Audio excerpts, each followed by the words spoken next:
Welcome to Smart Women Talk. This is your host, Katana Abbott. I'm a midlife millionaire coach and a certified financial planner, and I search the world for smart women and a few good men, including best-selling authors and thought leaders who are on that leading edge. So join us for conversations on money, business, health, and inspiration so you can live with more purpose, passion, and prosperity.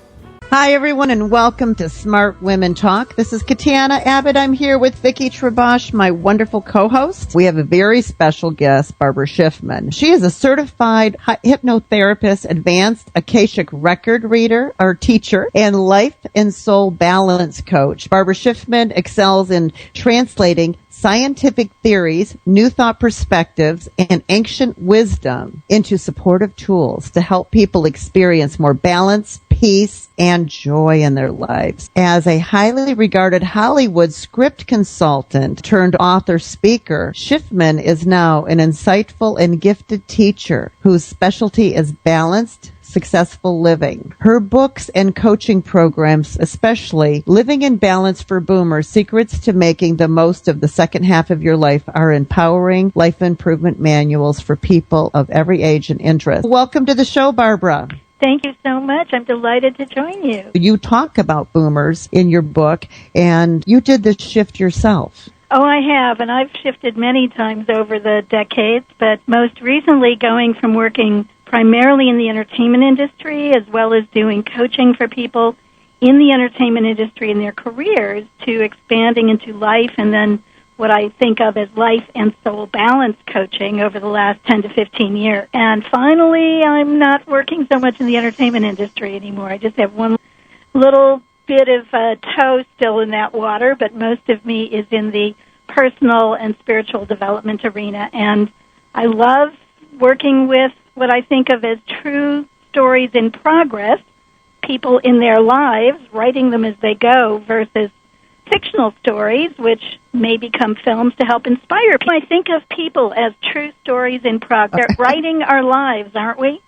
As we go, we know what's happened before, but we're writing what's happening now day by day and helping people write the kind of life, metaphorically, that they would like to be living is really what I get to do in the coaching work. One of the things, Barbara, this is Vickie, one of the things that I know and I see, but I'd really like you to talk a little bit about, that people would say, wow, she's completely changed who she is. But I don't think that's true. I am sure, especially since you say you've shifted a number of times, you can see the golden thread of how what you were doing 10 years ago led to who you are today. For women and men who are listening that wonder how they make a shift or how they, quote, reinvent themselves, is it really a reinvention or a new way of seeing yourself to bring in everything you've been in the past?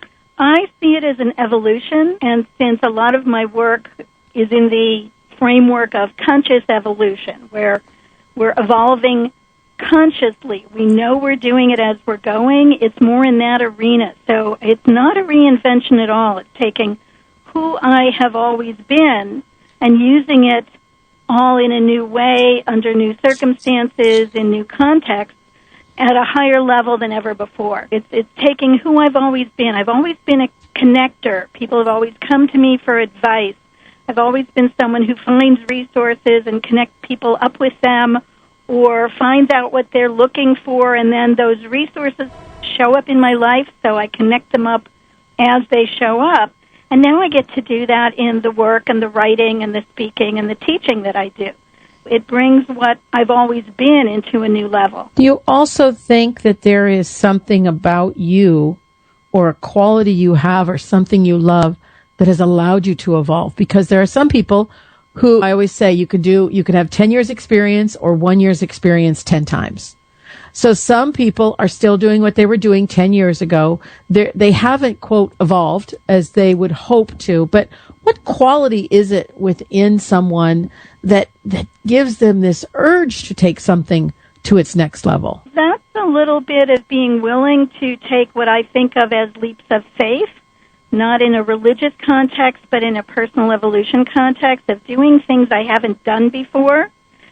I think Einstein's, or one of the great minds of our time, said something about you have to change things to get different results. You can't be doing the same thing over and expect different results. You have to do something different. So starting to do things I haven't done before, which is not easy. I went from being very shy as a kid to becoming a public speaker. I had to go through practicing it, joining Toastmasters, getting comfortable with it, because it's very uncomfortable when you do something new, isn't it? But then after you've done it once, it gets familiar. And once it's familiar and you know you're not going to die if you do it, which it sometimes feels like you might, then you might try it again in a bigger way or a different context or a different set of circumstances with a little bit of trust that everything is going to be pretty okay. You might not be quite elegant and smooth yet. It might be a little rough around the edges, but it's worth doing something bigger than you've done before to get more than you've done before. I think both of you probably talk a lot about this in the work that you do and you share with people.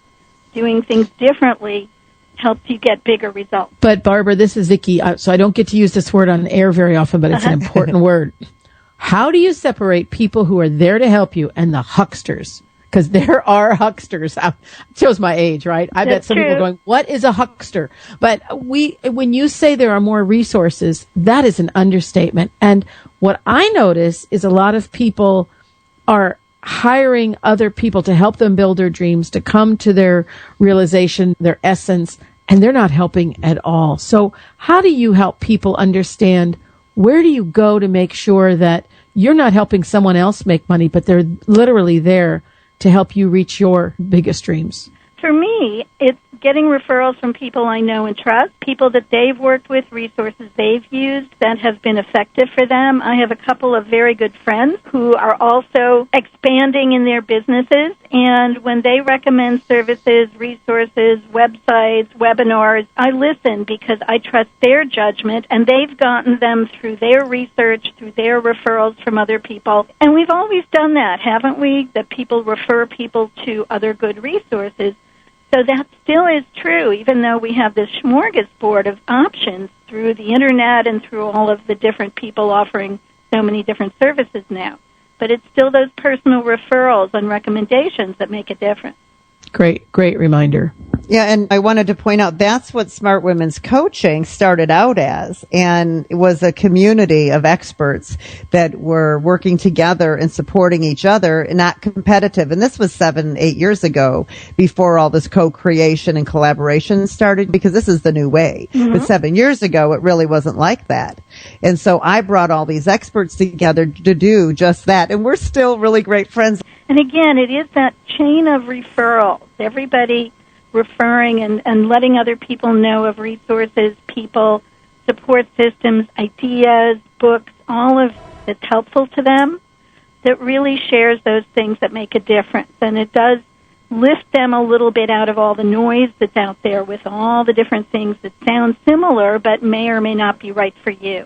It's the research process, and sometimes that takes more time than anything else. But once you find what works for you, then it works for you. I read where you wrote there's some negative things with the Internet, with creating stress and always having to be online 24/7. But this is one of the really positive things, is how we are able to connect with hundreds of thousands of people through a handful of connections. Absolutely. I'm experiencing that right now in the e-course I'm doing. Oh, tell us about that. It's the first of 3 e-courses that I'm authoring. This one is on taking leaps of faith. It's called Taking Your Leap of Faith, and it's about the 6 stages of taking leaps of faith that I and my collaborator on this, Camille Leon, who's actually the founder of the Holistic Chambers of Commerce, which is a national resource organization that helps people connect with alternative mind, body, spirit practitioners and resources. And she and I have been working on this for a couple of years, starting out as a book and now as an e-course. And it takes people through the 6 stages of taking leaps of faith, from going from that resistance, through the research, through the leap, and on to how it expands into every other part of your life. And we have found that doing it online has helped more people than we could ever imagine find out about it quickly,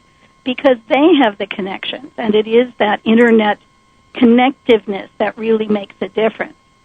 Fortunately, and some of the things that I find the Internet and being online does for us that aren't so good, you have to take some time for yourself and be offline as well, which is some of the leap work that we suggest in our course, is taking time to do things differently in your actual life, not just being online all the time. It's a fun way to learn about the 6 stages and apply them to your life, and we're really glad that we're able to do this online and not just as a book as we started out doing. We'll be doing more books and ebooks on this later. Do you mind telling us what those 6 stages are? Not at all. And because our coaching program, we do one-on-one coaching and mastermind groups, and we're starting to do some one-day and weekend adventurous events, as we call them, is called exhilaration effect coaching, because that sense of the adrenaline rush that comes with doing something new creates an exhilaration. That's the positive feeling that comes with it.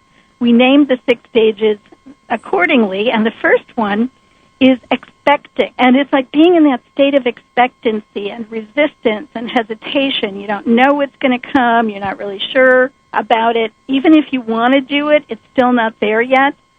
And there's a bit of resistance before you step into it, whether you're being called into taking a leap by choice or pushed into it by circumstance. Being called into it sometimes can be wanting to start your own business, wanting to do something new, wanting to move to a new place. And sometimes we're pushed into it by job loss or changes in relationships or foreclosure on your house and you have to move, things that you don't really want to do but you must. And to do something new out of that can take you to a new positive level if you let it.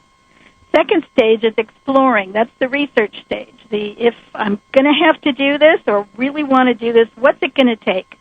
And sometimes that's the longest stage because you do some research and you come up with your game plan and you find your resources before you leap into it. And the third stage, experiencing, is that leap. And sometimes that's the shortest. Sometimes you have to do it in steps and little baby steps to start with to get you going, if not big steps.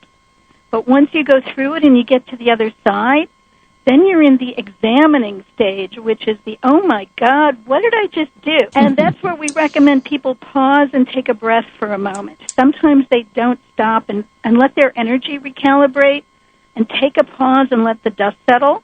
And we urge them to do that because it's like you have to know what you did and let it settle in before you move on to the next thing, instead of just rushing to the next thing and always being busy all the time, like you were talking about before in the tips. And then the next stage, the 5th stage, is the extrapolating. It's the, okay, I've done this, how can I do more of it? Taking it further in the area that you've been working on, a new business or something like that, where you go forward.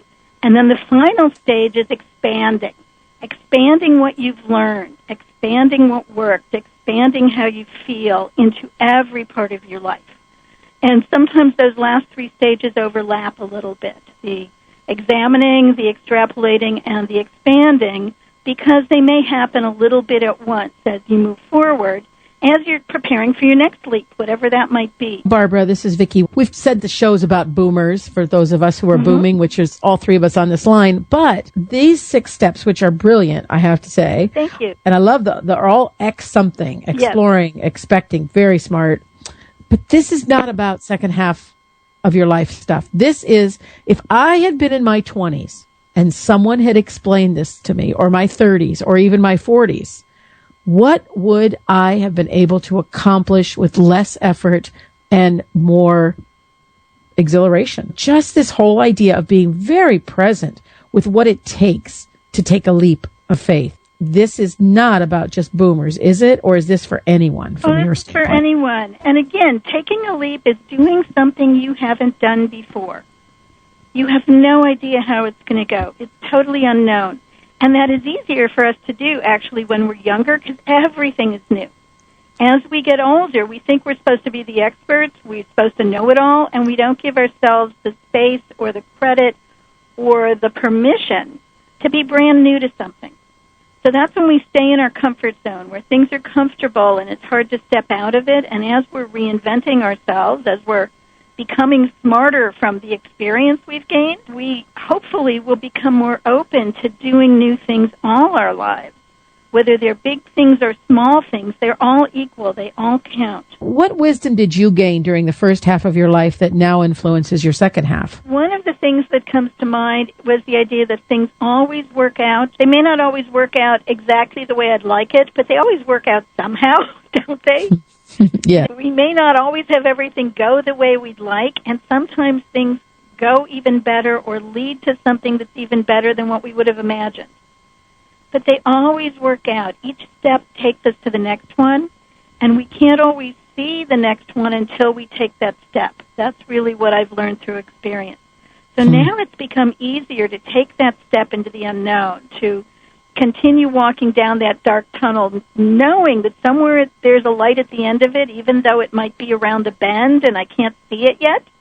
But I know it's there because I've done it enough times in enough different contexts in my life, from picking up everything I owned in Chicago when I was 21 and moving out to California to work in Hollywood, from starting my own business on the computer. I started the first script typing business on computer when nobody else had one back in 1977. I had a $20,000 word processor, and I was typing scripts in my living room when nobody else was using computers. And now look, we can't live without. And also from moving into that sense of, okay, here I'm going from one business to another business, but it's all related. It's all related through me and through what I've learned and through who I am. And it's more about who I'm being sometimes than what I'm doing. I take who I'm being wherever I go, in whatever work I'm doing, whatever relationships I have. So that, again, that evolution of experience always comes into play. Things that I haven't done for years keep coming back around to be used again in new ways.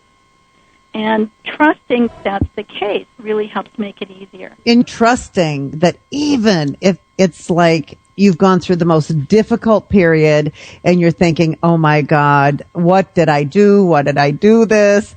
Don't second guess yourself. Trust it's all perfect and ask for the gift. And if you can have the leap of faith that it's all happening for a reason and this is part of the process and it's perfect, I guarantee it always is. Of course. And there are always things to learn. Even if it's, oh, I don't want to do that again. Or I don't need to do that again. I actually did a walking marathon after my dad died to change my relationship with exercise. I don't need to do 13 miles. I did a half marathon in Hawaii, but I can do 3 miles now because I did that 13 miles. My comfort zone shrunk back a little bit, but I stretched it big enough by doing that it's never going to be as small as it was beforehand. So, Barbara, I wanted to ask about the spiritual part of what you're doing, if that's okay. A lot of people are seekers. They're healers, and they're looking for a way to tie that into their business. And you've tied it into your business, and you have a lot of knowledge about ancient wisdom and ways of gaining universal truths through mind, body, and spirit. And so you do things like hypnosis, guided imagery, and the Akashic records. Some people may not be familiar with the Akashic records. So you might want to talk about that, and then tell us how you tie all of that into this coaching and teaching that you do. Absolutely. And the Akashic records, in the way I like to talk about them as a shorthand, are the vibrational dimension of our soul's journeys through all lifetimes. This life is like one chapter in the book of our soul, and everything that's been written before, so to speak, is already fixed and gotten us here. It's gotten us here. And isn't that a marvelous thing, no matter how many challenges we're going through? And what's happening in this lifetime and any future lifetimes is still to be written. That's where my work as a script consultant in Hollywood really came into play. I see lives as stories being told in the mind of God, so to speak. And we're entertaining God and ourselves through the stories of our lives in a way. So working with the Akashic Records has given me a much bigger experience of that. Edgar Cayce tuned into the Akashic Records for most of his readings, his medical intuitive, past life, and other types of readings, or that's what he said. So more people are being drawn to want to work with their own soul energy now than ever before. That's why it's wonderful to have some methods to do that, and I teach Linda Howe's Pathway Prayer process. I'm certified to do that and love teaching people to do that for themselves. But and what is that called? Say it again. Pathway prayer? Pathway prayer process. My teacher, Linda Howe, who's in Chicago, wrote a book called How to Read the Akashic Records. And I am trained by her and certified to teach her process. And the idea that this is one chapter in our life and that what we're doing every day and every moment in our life is spiritual. We are spiritual beings having human experiences. Takes the spiritual process and makes it practical. It's everything in our life, our relationships, our choices, our actions, our thoughts, our feelings. Everything inside and everything outside is spiritual. It's not just what we do when we go to a service or go meditate. It's happening every moment in our lives, and that's where it all blends together. So the spiritual and the life balance are one and the same. What we do in our life evolves our soul. And the idea that we are souls having human experiences gives us that bigger picture of things. It's not just, oh no, I have to get as much as I can or do as much as I can do before I die. It's more that sense of a soul evolving, at least for me. How far can I get in this life? How rich can my relationships be? That's where I have abundance and richness and wealth, is in relationships in my life, even more than the tangible goods or the money in the bank, which are wonderful things to have and also spiritual in their own way. They provide for us. They help us live our lives. But how do I be spiritual? How do I be connected to everything and part of everything? And feel that connection all the time, or as much as I can remind myself to do, in my daily life, when I'm taking out the garbage, when I'm feeding the cat, when I'm counseling someone, when I'm reading something inspirational, when I'm waiting in line at the post office, all of it. I think one of the best ways to really have a rich life is being present. And I absolutely love this book, Living in Balance for Boomers, Secrets to Making the Most of the Second Half of Your Life. You talk in there about balance and the four elements: earth, which is body; air, which is mind; water, which is emotions; fires, which is action. And you tie it all into creating more balance in life. And it's absolutely beautiful. And I see that a lot of that is about being present. And that's what I got from it. And these are just different tools to help you keep present so you can enjoy more, do less, enjoy more. You have a whole section in there about releasing energy nourishers, and I love it. And energy drains. If we and the energy drains. Can pay attention to what drains our energy, and we can't always avoid it, but if we know what nourishes our energy, we can refill our well when it gets drained by doing those things. And they can be small, they can be free, they don't have to take a lot of time, but doing those things that give us energy back. And we can do that for ourselves. In fact, nobody else can do it for us. We have to do it for ourselves. I wanted to say, and we've gone a little past it, but it's still an important point. When you were describing how you view life and that this is all just part of this journey, and whatever's happening in our life, we get to define and look at from its greater purpose. What I immediately thought of was when you said that was that what that takes away then is the reason to ask why. Mm-hmm. Why is this happening has no relevance anymore in your conversation, because without knowing why, that it's all part of this bigger journey. And there's tremendous peace in that. Story. We're writing our stories as we go. And we can consciously, and this is where you're talking about being mindful and in the moment, we can consciously choose how we want our stories to go and make those choices and take those actions to get there. That's becoming more conscious and evolving consciously, and there are a lot of wonderful teachers in the conscious evolution arena these days. But that's the being present in the moment part, because we can make a difference as we choose to and respond to things instead of just automatically reacting to them. So what, in your experience, holds people back from reaching their full potential, from understanding this? What is the biggest barrier for people to get this, and to, rather than to think about it for a long time, but just to shift into this, under this understanding? What do you see as barriers? A couple of things. One I touched on before, which is as we get older, we're less comfortable not being the expert. We're less comfortable doing new things, and yet science has proven that brain plasticity is fed and helped by doing new things all the time. That keeps us from getting Alzheimer's. That helps that brain evolution throughout the lifetime of our body by doing new things, whatever that might be, by cooking a new dish, by driving down a new road, by going somewhere you've never been before and seeing what's there. Whatever is new actually creates a physiological and brain synapse change within you. It also expands you personally. So getting over that fear of looking foolish, of being embarrassed, of not having done it before, of people saying you can't, or you thinking I can't, all those things are what keeps us stuck in our small comfort zones where it's comfortable. And stretching that so that it gets bigger, and then we have more room to breathe. We have more room to respond when challenges come up. We have more room to do those things that call to us at any part of our life, because the second half of our life we have experience to draw from, so now we get to do it with that experience in mind and do it our way.